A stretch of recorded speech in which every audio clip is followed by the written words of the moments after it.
When Ariba stepped out of the bus, the city air felt heavier than usual. Tall glass buildings reflected a life she believed was never meant for her. She adjusted the simple shawl around her shoulders and checked the address again. The printed paper in her hand said Harrison Holdings, private residence. She had applied for a maid position online the night before, hoping for a stable work that could help her pay rent and send money home. The email confirmation was brief and formal, instructing her to arrive at 10 in the morning. She had no reason to doubt it. The iron gates opened silently, revealing a driveway longer than any street she had lived on.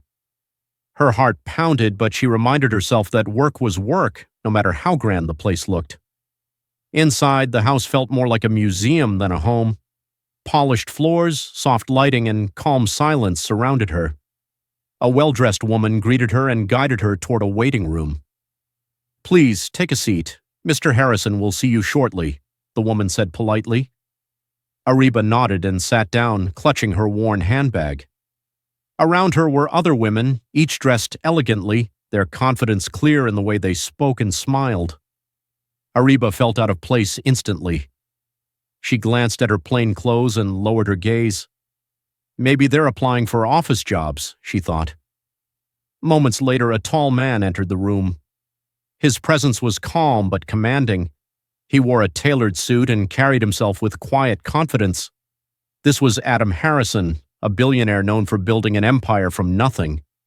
His life was often discussed in business magazines, yet he rarely appeared in public events beyond corporate meetings. Adam looked around the room and spoke gently. "Thank you all for coming. This interview is a little unconventional." Ariba's confusion deepened. One by one, the women were called into the office. When Ariba's turn came, she stood up nervously and followed the assistant inside. The office was large but warm, with bookshelves and wide windows overlooking the city. Adam gestured toward a chair. "Please have a seat." She sat, keeping her eyes low. "Sir, I just want to say I have experience with cleaning, cooking, and household work. I'm hardworking, and I learn quickly." Adam paused. A faint smile crossed his face. "I think there's been a misunderstanding." Her face flushed instantly. "I'm sorry?" "This isn't a maid interview," he said honestly. "It's a personal interview. I was encouraged by my family to consider meeting someone with serious intentions." Ariba froze. Her heart sank as embarrassment washed over her.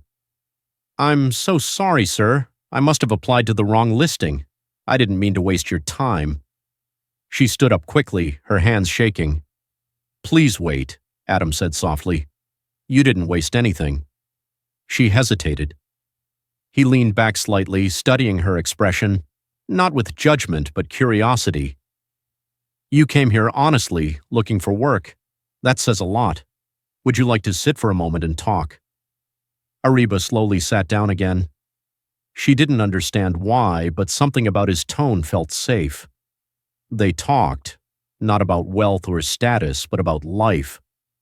Ariba spoke about her late father, her struggles in the city, and her dream of opening a small tailoring shop one day. Adam listened carefully, something he rarely did outside boardrooms.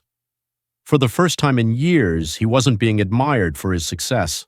He was simply being heard and hearing someone else. When the conversation ended, Adam offered her tea and apologized for the confusion.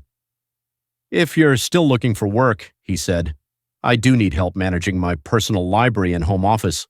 It's not traditional maid work, but it's honest and well paid." Ariba's eyes filled with relief. "Thank you, sir. That would mean everything." Days turned into weeks. Ariba worked quietly, organizing books, managing schedules, and bringing a sense of warmth into a house that had long felt empty. Adam found himself looking forward to her presence, not because of romance, but because she reminded him of sincerity in a world built on transactions. Their conversations grew deeper. They spoke about fears, failures, and hopes.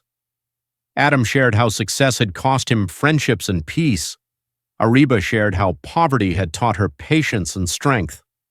One evening, as rain tapped gently against the windows, Adam said, "You know, this house hasn't felt like a home in years." Ariba smiled softly. Homes are built with care, not money. That sentence stayed with him. Over time, Adam realized something unexpected.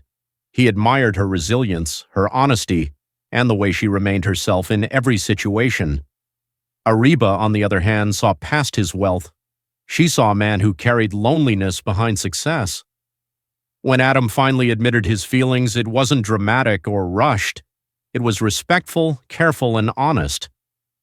"I don't want you to feel pressured," he said. "I value you as a person first." Ariba took time to think. Her life had taught her caution, but her heart recognized truth when it appeared. "I don't see a billionaire," she replied. "I see a man who listens." Their relationship grew slowly, grounded in trust and understanding. When the world eventually learned about them, headlines focused on wealth and class differences. But those who truly knew their story understood it was built on something stronger. What began as a mistake became a turning point. A wrong interview led to the right connection. And in a city full of towering buildings, two people found something rare: companionship rooted in respect, patience, and hope. Sometimes destiny doesn't arrive through grand plans. Sometimes it walks in quietly, holding the wrong application, and changes everything.